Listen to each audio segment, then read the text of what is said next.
The dogs and the cats and the monkeys are a lot like you. The chickens and the cows and the geese, they're a lot like me. We all just want to be, we all just want to be, we all just want to live happy and free. Let me see. First things first, as I mentioned to you a few episodes ago, our good friend Helene Dwyer passed away from ALS. And shortly after that, a dog that she had adopted named Cap also passed away. I wanted to just mention Cap a little bit. I met Cap for the first time, seems to me it was in 1998, I think I met Cap, 1999 maybe. And Cap was a hound. Cap was, he had been used at the University of Wisconsin Veterinary School as a dog to teach people to examine dogs. And when I met Cap, Cap was a nervous wreck. Cap wouldn't come off his little corner of the couch. He shook all of the time. He'd been examined so many times by so many students that he had essentially become an absolute nervous wreck. Throughout the years that I knew Cap, he consistently had digestive problems. He was nervous all of the time. Over the years, he got better. He wasn't quite as tied to his couch, but he was a nervous wreck, very prone, any slight raising of your voice, and he immediately cowered. So he was another victim of research at the University of Wisconsin, even though he'd really just been used as a tool to teach people to examine dogs. So our hearts go out to Cap. Let me see, just a reminder, if you want to buy a bicycle, stay away from budget bicycles. As you know, the owner, Roger Charlie, doesn't want the public to know what's going on at the Primate Center, and he is a welcher and a swindler and backed out on his contract with us on the piece of property next to the Primate Center. In the news, I see that the Japanese have succeeded in knocking genes into monkeys. I believe they were marmosets in the paper that I read, the news blurb. And the big breakthrough was, of course, that they were able, the monkeys that they had done this to, when they bred them, that those genes were passed on down to their offspring. So now researchers believe that this is an opportunity to create transgenic monkeys in the same sense that we create these mutant mice and rats now that are born to have all sorts of symptoms and conditions. And so we can expect monkeys being born now around the country, around the world, with known maladies and ailments, and so they'll be suffering from birth. So that's a big breakthrough on the research front. Let me see. We're coming to you today from Studio A of WYOU, and so a big thanks goes out to WYOU for that. Let me see. Let me start out so that you can be aware of any instance of terrorism that you see today. I have in front of me here an indictment that was handed down just recently. In fact, let's see what the date of this is. Oh, let me see if I can even find the date. This is, well, I don't know when it was. Oh, here it is, March 12th, 2009. So it wasn't that long ago. That was when it was filed. I don't know when it was unsealed. But apparently the government, this is in federal courts, and the federal courts the federal prosecutor is alleging that of the two counts against a group of animal rights activists, one of them, it says that on or about July 27th, 2008, the defendants used the internet to find information on biomedical researchers. They used the internet to find information on biomedical researchers, and then of course they used that information, they told their friends about it because they're hoping to interfere with commerce. They're hoping to interfere with the researchers hurting animals, and they told their friends about it. And so accordingly, that's now apparently makes them a terrorist under the Animal Enterprise Terrorism Act. So I use the internet almost every day to find out what's going on around the country, around the world with research. In fact, I guess just reading that story that was online about the marmosets, the Japanese inserting the genes and creating the transgenic monkeys who were being born to suffer, and now telling you about it, I think this is an act of terrorism under the law. So I suppose I'm a terrorist. According to the United States government, there isn't any difference between me and apparently the people who flew the planes into the World Trade Centers. We are cut up from the same bolt of cloth. So keep your eye out for the rest of the show and see how many instances of terrorism you can spot. So with that, let's move on to our legal beagle, Leslie Hamilton, and her segment on animals in the law today. Leslie, take it away. Thank you, Rick. Welcome, viewers, this evening back to another segment of Animals and the Law Today. I'm a little concerned that what I'm going to tell you today will result in me being indicted as a terrorist, but I will forge ahead. Some of the information I'm going to tell you about I obtained from the internet. Today I'm going to mention the Animal Welfare Act again. That is the very comprehensive federal law that governs the conditions under which animals are kept in our nation's laboratories. Also applies to animals in circuses and other exhibitions. Doesn't apply to farm animals. And the specific topic this evening is dogs and cats and Class B dealers. Class B dealers are a classification of kennels, if you want to call them kennels, run by individuals who gather up dogs and cats and then sell them to research laboratories. They generally, or almost in all cases, get their dogs and cats from random sources. Random sources being a term used in the law to describe dogs that are bought at auctions. There's, I think, a biannual auction held in Thorpe, Wisconsin, by a Mennonite community or Amish community there, where hundreds of dogs are sold at auction. And Class B dealers will show up and buy dogs and then resell them to research facilities. Dogs might also be, and cats, but mostly dogs, obtained through flea markets and even through our pounds, dog pounds, or dog animal shelters. In fact, there is a statute, a couple of statutes in Wisconsin that not only permit but encourage shelters to surrender dogs upon request to the University of Wisconsin. Another term used for the source of these dogs is from bunchers. Again, Class B dealers, random source dealers, bunchers, all of them, in my opinion, Mengele's handmaidens in the research industry, the animal research industry. One former Class B dealer was interviewed by the Animal Welfare Institute a few years ago, and he said that many of the dogs that he confiscated, bunched, were clearly people's pets. He said, quote, mostly hounds, like Cap, the dog who Rick mentioned, who died recently, who was rescued by our dear friend Helene Dwyer, who also died recently. Mostly hounds because they're gentle animals, house dogs or pets, you know, something that wouldn't bite you. They had collars with their names on them. The Class B dealer went on to explain that his dogs would come from several states and that the people selling the dogs to him would write down fake names and addresses for the dogs. So that's essentially first-hand testimony from a random source dealer.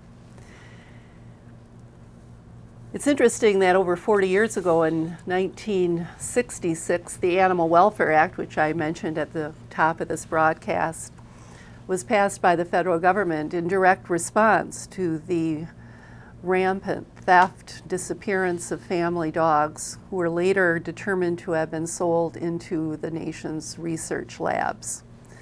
And yet here we are, 2009, over 40 years later, still talking about this problem, and it is still a problem. The Humane Society of the United States has a lot of information on its website about this issue. I hesitate to ask you to visit their website because then you will be reading about animals in commerce, and if you take any action as a result of that reading on the internet, you may be labeled a terrorist. But just be courageous and turn on your computer, go to the hsus.org website and learn about Class B dealers. The reason it's important is because there has been legislation introduced in the 110th Congress, and we hope reintroduced in the 111th Congress, that will phase out Class B dealers. They will no longer be licensed. They will no longer be selling dogs and cats to our research institutions because the research institutions will be prohibited by law from buying them or accepting them into their facilities.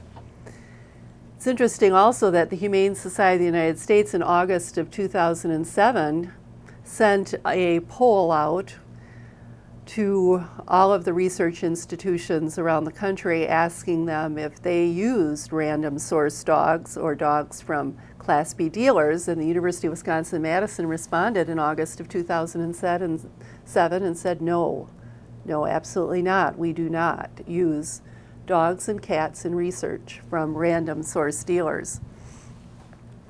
However, about 4 months ago, I attended a meeting at the University of Wisconsin where William Mellon, who is one of the administrators of the research departments at the UW-Madison, told the group that he had recently authored a letter that he had sent to a study committee that's been formed by the federal government. And that study committee has been charged actually by Congress with the task of determining the scientific and humane issues in the use of random source dogs and cats for research. And Dr. Mellon, on behalf of the University of Wisconsin, encouraged that study group to continue or recommend the continuing use of random source dogs and cats in research. I was surprised by that because I thought the University of Wisconsin was against the use of these animals, family pets, dogs purchased as a result of free to good home ads in the newspaper, etc. However, I also discovered that the University of Wisconsin's own form that they use in order to approve research by their researchers, principal investigators they're called. The form is called a protocol form. And on the form there is a question, and that is, do you use Class B dogs or cats in your research, or will you plan to? And if in fact you are going to use them, it goes on to say that if you're going to use an animal from a Class B dealer, you have to get permission from the committee over which Dr. Mellon presides. So I think that we have perhaps a little problems with schizophrenia at the University of Wisconsin and their upper administration in charge of research. On the one hand, they'll respond to a Humane Society of the United States poll claiming that they don't use random source dogs and cats, but their own documents indicate that they will, as long as they have the permission of the overseeing group.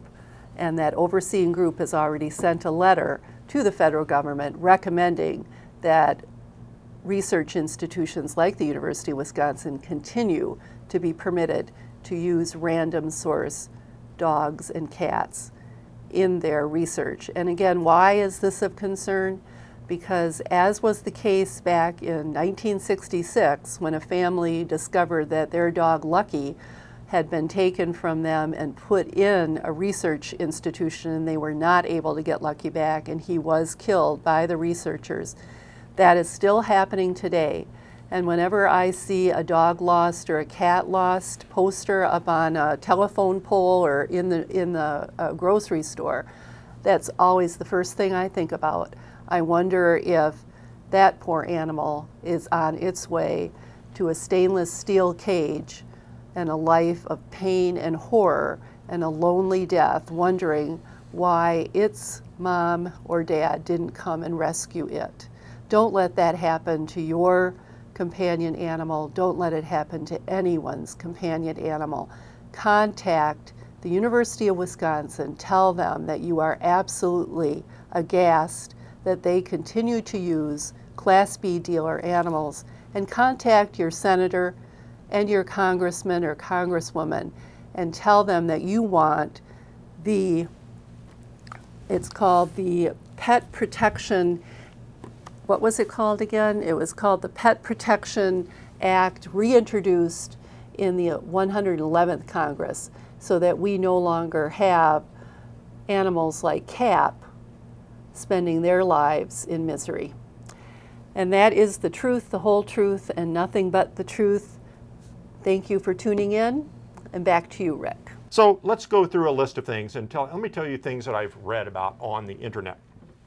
Let's see, just recently I read that the university was cited once again for a violation of the Animal Welfare Act after monkeys, apparently while no one was around, one of the monkeys escaped from his cage and in the process climbed on other cages and there were injuries.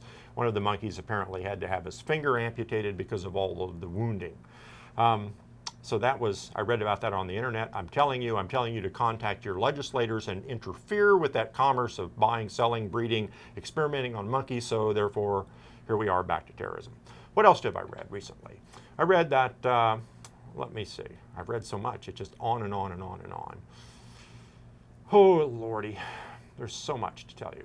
Well, let me shift gears. Let me get away from the research for a while and talk to you about some of the questions we've had that have been written in and called in and emailed in. People want to know, what can they do? Hearing about all of the horrible things that are going on in the labs, the bunchers, all of these things, what can they do? Hearing about what's going on even on the farms, on the fact that the ag industry, the agriculture education part of the university has allowed cows to starve to death. What can they do?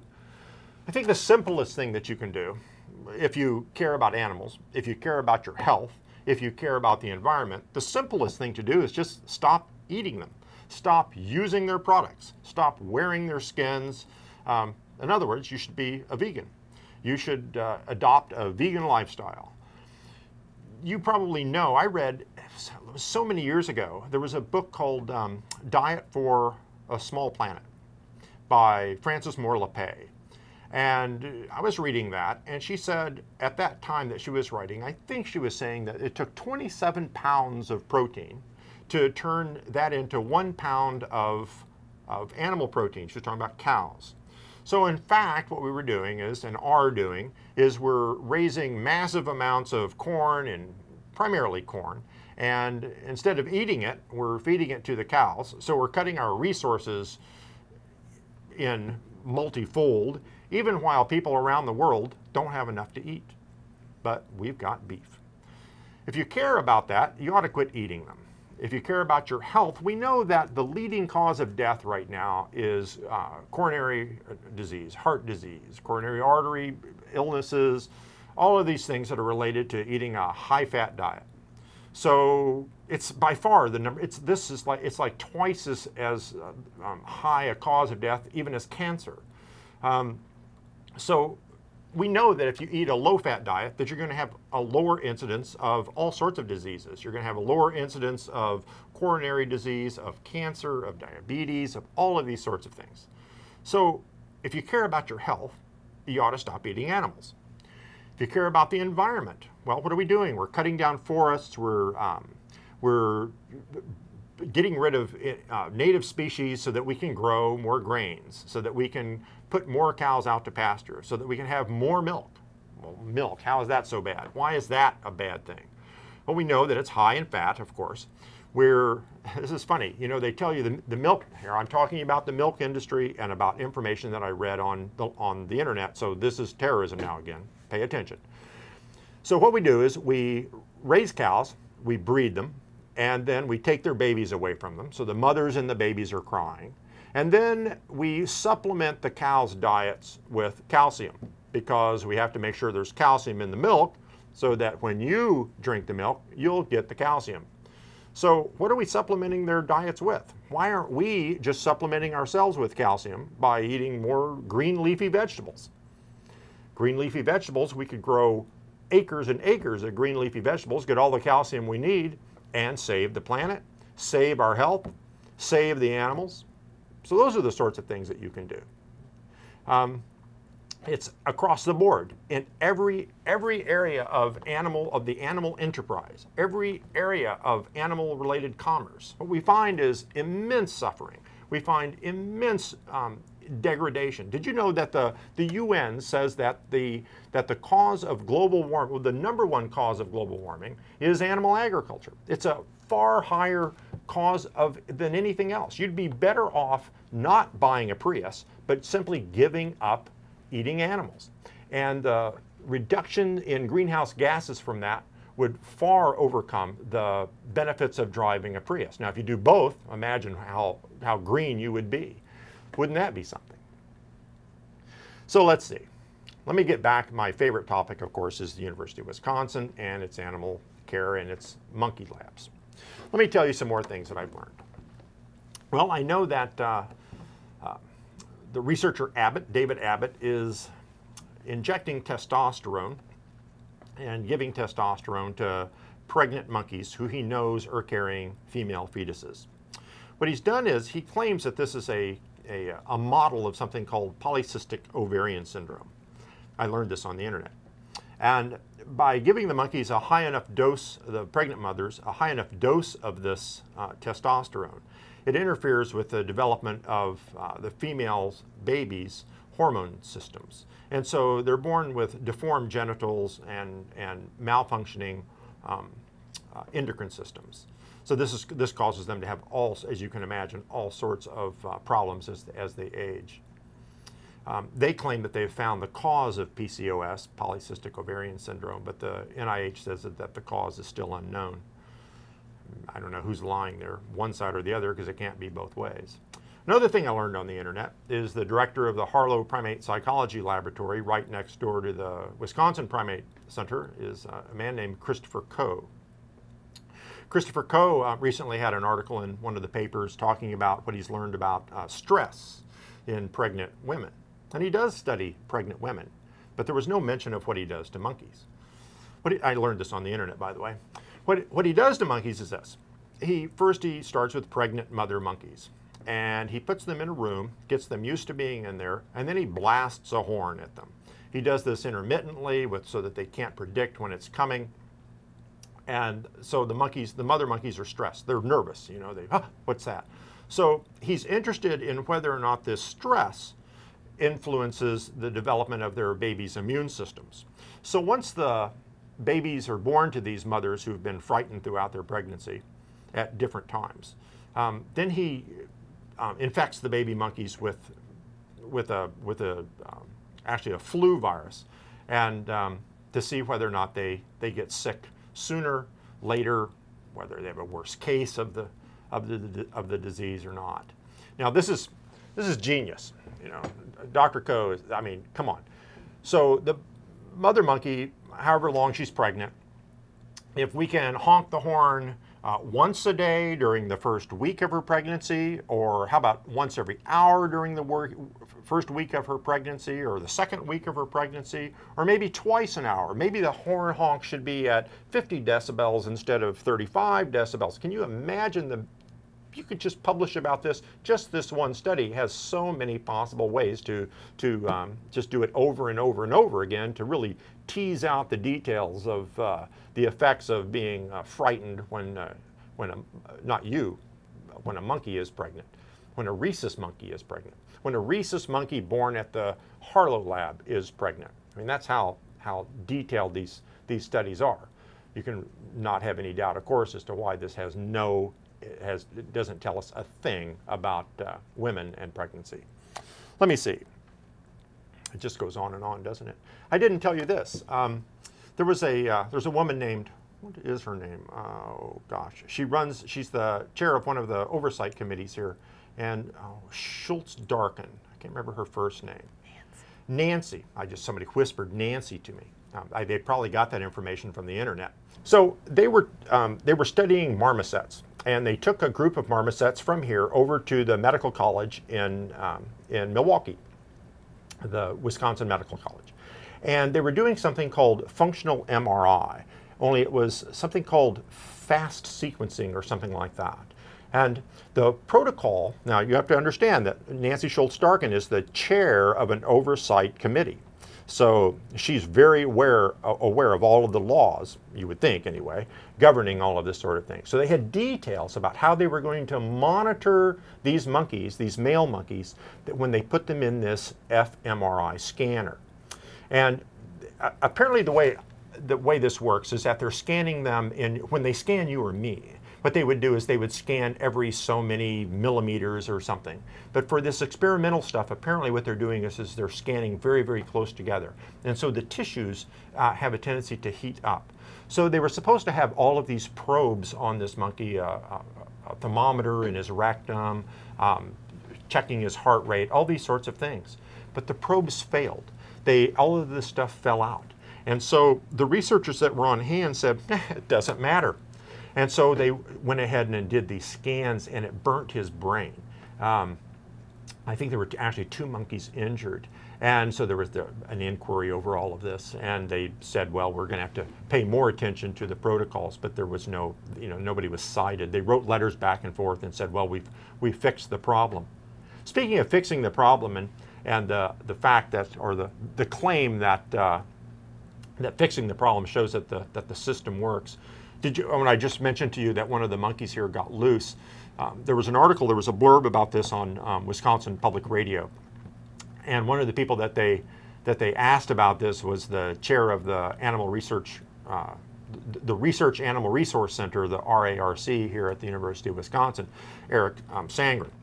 And Dr. Sangren always says, whenever there's a violation, whenever they find out that monkeys are dying, when animals are just being left to, starve to death, whatever, they say, well, what about this, Dr. Sangren? And Dr. Sangren's answer, I read about this on the internet, but Dr. Sangren's answer always is, well, this shows that the system works. The fact that we discovered, or inspectors came in and learned that, in fact, we were violating our protocols, that animals were dying because they were not receiving veterinary care, this shows that the system works, because then we can try to fix it. Well, they've been doing this now for how long? How many times have they found these violations? Years and years and years, in fact. And, well, they're still finding them, as I said, that we just saw the article on it. We just heard the news blurb on the radio. But I think you ought to contact your legislators.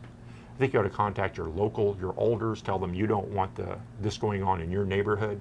I think you ought to contact your state assemblymen, assembly people, your state senators, your federal senators, your federal Congress people, everybody that you know that's an elected representative that's supposed to represent you. I think you should contact them and tell them that you want this sort of nonsense to stop. Well, don't forget, the dogs and the cats and the monkeys are a lot like you. The chickens and the cows and the pigs, they're a lot like me. We all just want to be, we all just want to be, we all just want to live happy and free. So that's Animals Have Rights, and we'll see you next week. Thanks.